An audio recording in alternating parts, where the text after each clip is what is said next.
Hey everyone, it's Alex, and you're here to answer the question, is Jim Hammond hot or hot garbage? He's hot garbage. We'll see you on the next one. Alright, I'll say more.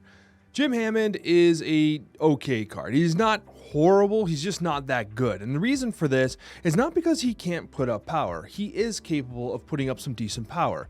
But he's literally like a 3-card combo if you think about it. Because you need Jim Hammond out on 1 or 2. Preferably 1, obviously. You need to pull Shuri or Symbiote Spider-Man. You need to pull Fallen One. And you need to have them all work together in a game. And that's not always a given. And if you don't get the Fallen One, and if you don't get the Shuri or the Symbiote Spider-Man, then he's just like a 1-3 or a 1-2 or something generally terrible. Like, he's just not putting up enough power. He is so inconsistent. He feels like a combo piece of a deck that isn't even a good deck yet. And now, don't get me wrong, the Symbiote Spider-Man Fallen One decks are kind of interesting. They do provide you with the chance to do like surprise Black Panther Zola plays on turn 6 with that extra energy. Yeah, like those are kind of cool. But Jim Hammond feels like it's not even the win condition there because the Black Panther Zola is. And so like it is this like add-on piece that does give the deck a slightly higher ceiling, maybe a slightly higher floor, but those decks as they aren't even that great. They feel like they're Jim Hammond and another core combo piece away from being legitimate. Jim Hammond himself is not enough to make those decks worth playing and worth pursuing and worth investing in. It's just that simple. Those decks, if they're going to become meta relevant, need more than just Jim Hammond. They need another piece, and we don't have that yet. So as a result, it feels like a very easy skip to me, because Jim Hammond, despite the fact, like you'll see in the gameplay highlights, can put up pretty interesting power numbers, especially for a 1 cost. It's just not worth it. It's not worth the inconsistency, and the decks you're playing just aren't quite there. Now, of course, you do have the Hope Summers lines as well, which we'll talk about when we talk about the decks, but like, Jim Hammond feels like a suboptimal choice in even those decks because there are better cards worth playing in Elsa Bloodstone Hope Summers decks, which again, haven't even been that meta relevant over the past couple of months. So you have these fringe decks where this fringe card goes into. So yeah, to me, it feels like a definite skip. But if you did pull it by accident or while you're trying to get something else, or you got a little inebriated and dropped 6,000 tokens for some reason on Jim Hammond, I mean, I feel really bad that you did that, but if you want to talk about some decks to give him a shot in, well, let's talk about them. The place where I played Jim Hammond the most was JIMROD. Basically, your Nimrod style deck utilizing Jim Hammond as an opportunity to get some synergy with the Shuri, Symbiote Spider-Man, and Fallen One combo. Fallen One with Jim Hammond is a great combo, but it's exactly that, and you need a minimum of 3 cards to make it work. So, is it great? No, that's a lot of pressure being placed on. You got to draw Jim Hammond and then get all the other pieces together, right? But is the deck good? Yeah, it is, because you do have the Kid Omega into the Nimrod lines. You have the Black Panther Zola lines. Like, there's some cool stuff here, and I did feel like this deck did have some interesting cube equity because you do the Fallen One and, like, no one's playing Fallen One. And so, like, opponents are like, okay, he played the Fallen One. What's he going to do with 11 energy or whatever? And it's, well, I'm going to play Zola and Black Panther together. And you don't realize that, right? Which is kind of fun and kind of interesting. So there are opportunities to get people by surprise and steal some cubes. This deck's good. Does it need Jim Hammond? Not really. But Jim Hammond does add some floor to it. It does add some power to it. Because when you get, the pop-offs, like he does absorb that Fallen One energy and becomes a pretty decent body. But does this deck need it? Not necessarily, right? And this is the thing, right? If this deck does not take off, then Jim Hammond doesn't feel like he's worth it, right? And this was what I was playing. It was good. I'll link it in the description down below. If you're going to play Jim Hammond, this is a great place to play it. I was also playing some Hope Summers Jim, and it didn't feel great. I didn't love it. I even played the Luna Snow for the extra energy, stuff like that. Maybe sneak out Fallen One early, things like along those lines. And it just felt like, yeah, he was okay. But like, was it worth it? Not really. You know what I mean? Just, it wasn't really worth it. Like, maybe even a Jeff is better than Jim Hammond here. Jeff the Baby Land Shark, because you pop him to the Elsa move, and you pop him to Angela move, and you pop him on, the Hope Summers move him. Like, there's kind of a lack of movement in this particular deck, which is helpful for Hope Summers and Elsa decks, right? So, I don't know. Was he okay here? Not even okay, right? And then when I went to Untapped, I was looking, okay, what are the top performing Untapped versions, right? Because this is only a day's worth of info, but this was currently the top performing version of Jim Hammond using the Elsa Bloodstone list. And you do have some more movement there. You do have the Elsa alongside the Nightcrawler. You have the Mercuries, the Cannonball. You have the general stuff. Enchantress making this deck kind of cool. But anyways, it's still only running a 53% win rate and 0.33 cube rate, and this is utilizing stats from 70 to 100. So you do have bots in there as well. So like, just because we didn't have enough, no one's playing Jim Hammond right now. Like, I don't even know why I'm releasing this video. No one's playing Jim Hammond right now. There's barely any stats, so I had to dip into the bots. And still 53% win rate, positive cube rate overall. And then when you go to the like, hey, what's the best performing version of Shuri according to Untapped, you're looking at a 53% win rate, 0.32, and you're looking at this here. And again, it's not great, man. It's not great. Like, I don't love this deck. It's not bad. I like the idea of like, falling one into something on Shuri, whatever. Like, that's kind of cool with the Taskmaster, and yeah, it's okay. I don't love it. To be honest with you, I love JIMROD better. I think JIMROD's a better deck. You know what I mean? Another one I was playing, by the way, I was doing the Fallen Nimrod. And this was kind of like, all right, what if I utilize, I called it Fallen Nimrod, Fallen Hammond. This one is utilizing the Mercury, Cannonball, Fallen One combination alongside Black Panther and Zola. It was okay. It was fine. And this one has more of like the Herbie ramp. The Merlin obviously does like kind of the ramping as well. And this has Sunspot as well. So it was okay. If I was going to play Jim, I would play JIMROD. This feels like the best place for him, but I probably don't think he should be playing Jim. But if you're going to play him, because I can't convince you otherwise, I would play this. So, should you get this card? I always do these little recaps here. No, I don't think you should. Again, he feels like a combo piece for a deck that is missing a combo piece still. JIMROD, is it okay? Yes. It's fine. It's not great. And it's relatively expensive, considering I don't think a lot of people have Fallen One either. So what, you can invest in Omega, Kid Omega, Fallen One, and Jim Hammond to play a largely mid deck, right? I don't want to say it's mid. It's better than mid. It really is. It's better than mid. But Jim Hammond does not feel like he is worth the investment for a deck that hasn't taken the meta by storm yet. You know what I mean? Does it have potential? Sure, maybe. Is it purely power that it's missing? I don't even think so.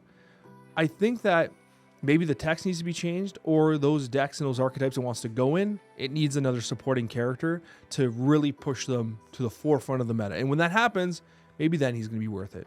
In the meantime, we do have some fun gameplay highlights you can check out.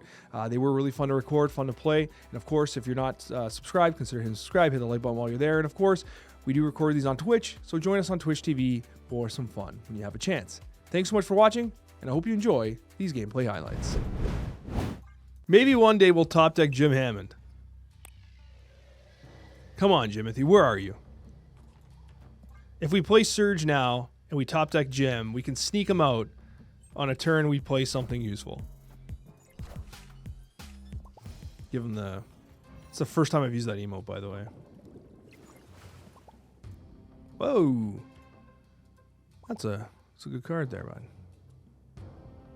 Good little symbiote Spider-Man there. Might have some good lines. Oh, Red Guardian. Gross, bro. That's... Oh, Jim Hammond! He's here! Jim Hammond has arrived. I am going to play Jim Hammond mid. Why, Alex? Why are you playing Jim Hammond mid? Because I believe we're going to top deck Fallen One, and Jim Hammond is... Jotunheim doesn't matter. We're going to hold initiative. He's going to go absolutely out of his mind, Jim Hammond. This game's crashing. Oh, the game almost... It thought about crashing there. Jim Hammond into Jotunheim.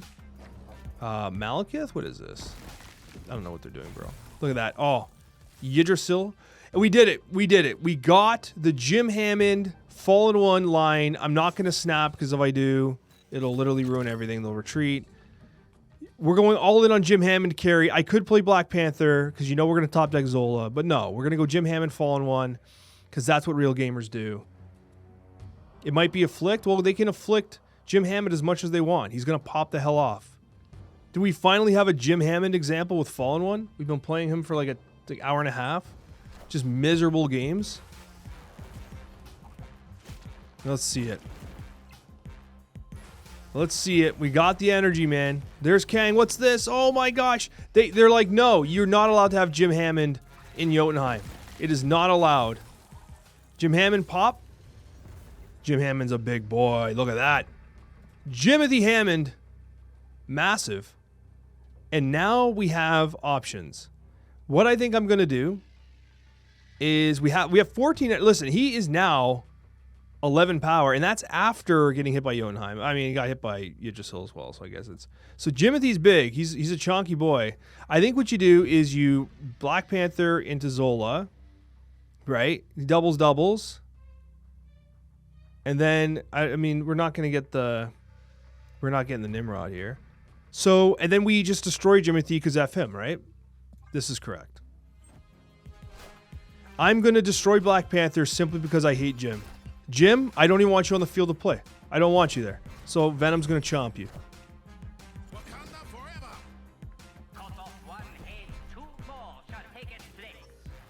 Good one. And Jimothy's gone. There's the Jim Hammond gameplay. So yes, he works with Fallen One, but he still might be bad. In that given situation, he's good. But like, remember, this deck wants to play Black Panther sometimes, wants to play Nimrod. Obviously, with the Fallen One, you do what I just did. You have the Zola Black Panther combination because they have so much extra energy, right? You do, even without the buffs and without the surges and stuff like that, like you still have 11, which is allowing you to play Black Panther Zola. That's the purpose of the deck. But is Jim Hammond good here? Maybe, but I don't know. It doesn't feel like it'd be worth like spending 5k tokens on his ass. Like, that's not what I would do. Jim Hammond in our opening hand. It is a blessed day to be a Marvel Snap player. And they're playing Kitty Pryde. Look at that. It's crazy. Shadowland.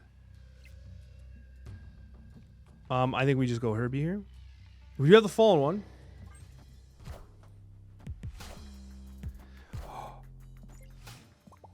Okay.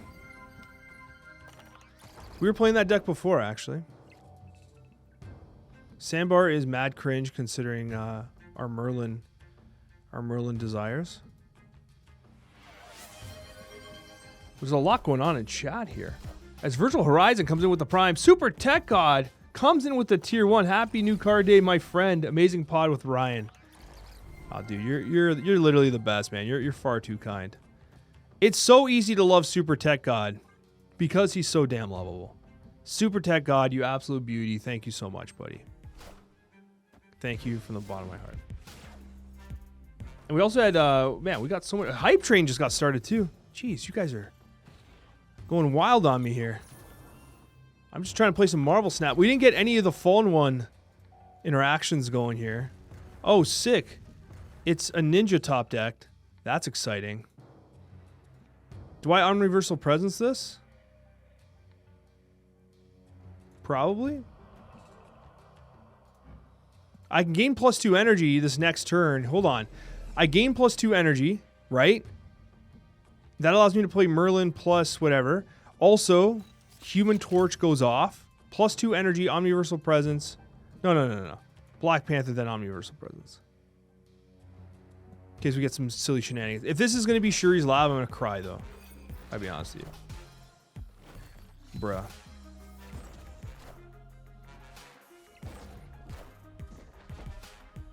They have Cannonball, don't they? We're dead.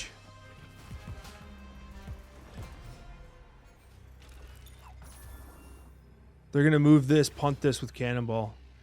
They snap on this. Jim gains +2 power. Oh, no, he gains some more, yeah. They're expecting me to play Arnim Zola, right? But we have enough to do Arnim Zola into Polymorph, which will change this into like Airshim or Scar. So we take that risk, right? We got to take the risk. Zola Hammond? Oh my god. Imagine Zoling the Hammond. I think with Polymorph, we have a play here that makes sense. We send it, we'll force him to try and beat us with Cannonball. Oh. Oh? He's drunk?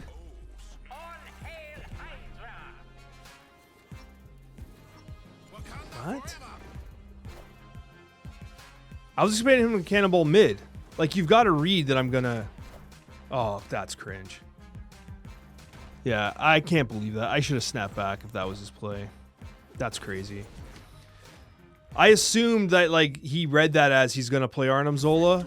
and we tried to 5 it. If we just... Oh, we thought way too hard about it while they thought nothing of it. You know what I mean? Now, Jim Hammond is a 1-6. Is that good enough to warrant playing? Like, I don't know. Probably not. But, yeah, we take those dubs. We have not drawn Jim Hammond once at the start of playing this particular deck. Now, we can play Surge top deck him. That's exciting, I guess. But we're going to get him now just to piss me off. We do have Fallen 1 Shuri, though. So maybe there's hope. Maybe there's hope. You know, I tend to want to believe here. It's a nice Thena. I like that. That's a nice card. Sometimes Hip, man, he absolutely nails it, I think. I don't know where this, like... Oh, no. Don't get rid of the... Oh, my God. How can this happen to me? I made my mistakes. Got nowhere to run. Okay, whatever. We're still on pace to maybe do something. If we top deck Jimothy Nimrod, there's still hope for us.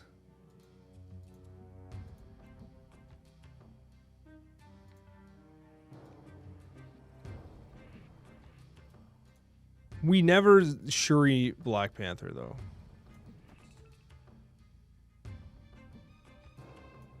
But, I mean, we can still... Hold up. We can still do Shuri into Fallen 1 into...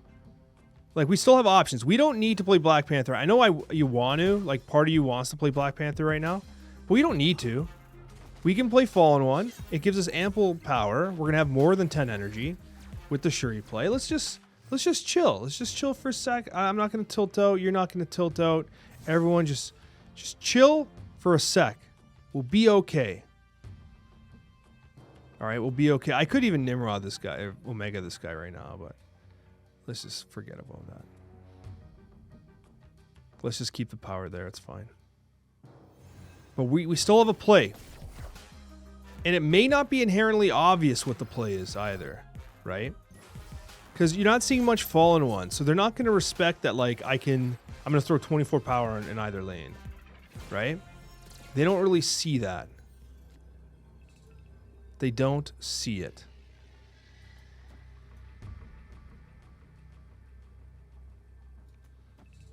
So. Yeah, the benefit of Shuri Fallen 1 is the opportunity to play Black Panther into Zola. Now, I've effectively won this game. I think what I'm going to do is I'm going to snap here. I might scare them away because they look at this board and they don't know what I'm doing.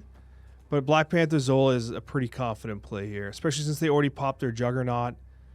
Juggernaut would have been helpful. I'm not sure. Even if they do, like... No, they can't. They have nothing. They can't because they're short the energy. They can't do a combo play. They're just cooked. Banner? Yeah, they're done, so. Like, once again, Jim Hammond, bottom of the deck, by the way. What an absolute asshat. I think I'm going to include this game anyway because it shows what this deck can do. This is just like the Fallen 1 deck, I guess. Without Jim Hammond because he's a dumbass. But, yeah, this is an easy clap. Very straightforward clap there. Whoa, bro. They even got the Hulk. 19 power, this guy. Look at him. Look at that Bruce Banner. 19 power. Bruce Banner, 19 power. We still win. That was actually... maybe closer than expected. Wow. Turn 2, baby. What we got? Deport Shang-Chi? Come on now, man. What is this? What is this ridiculous gameplay? Okay, Merlin, get in there, bud. Get in there, bud. Some Domino? Wait, no Quicksilver, though? What the... Who's playing Domino turn 2 without Quicksilver? This is crazy. This is unadulterated filth. Unadulterated filth. You heard it here first. But the problem is, if we end up, we got to do this because I know you're like, Alex, but you can put like Black Panther. The problem is, if we put Black Panther, he ends up in nowhere. It's Big Sag, isn't it? Right? It's Big Sad. But also, if this ends up right, then we're screwed anyways. Shit. Okay, Luna Snow mid because the stupid... we're screwing up our All right, wait. We have some options here now. We can also once and future this. We can also omniversal presence it.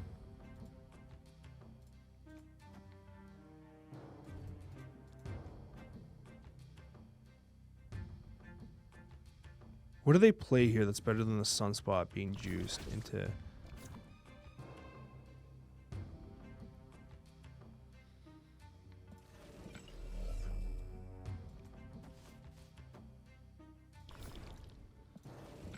Okay. Omniversal presence.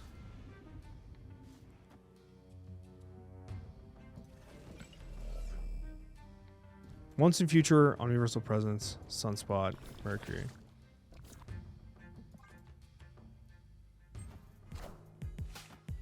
I always draw this ice cube, by the way, and it crushes my soul.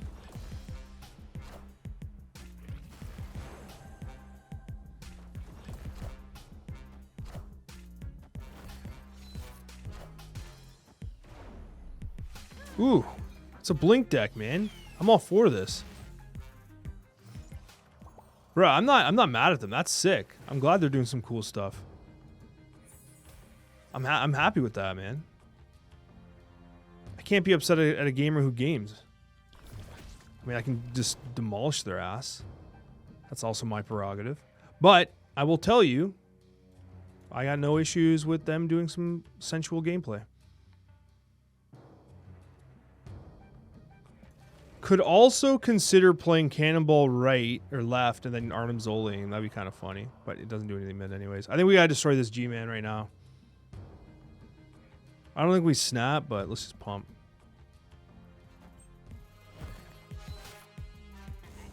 What the hell is this? Additional Storm gameplay? The Mole Man, what the? Bruh, this guy's cooking. I gotta be honest with you.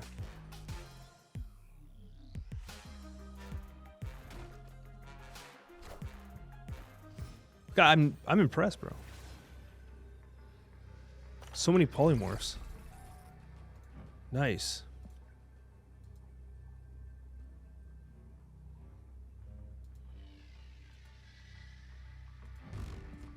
Fallen One into a 6 cost? Pump Herbie? Or just hard float mid? Fallen One always throw, like, he's gonna become something massive. Let's do it. Let's send it. Come on. We never lose this game. Fallen One takes us to the promised land. Are these just 2 stones? They're 6 cost stones? Magneto. Did we just casually win this game? Did we just win this game? I mean, Jim Hammond is not there. He's like at the bottom of the deck because that's what new cards do when I try to play them.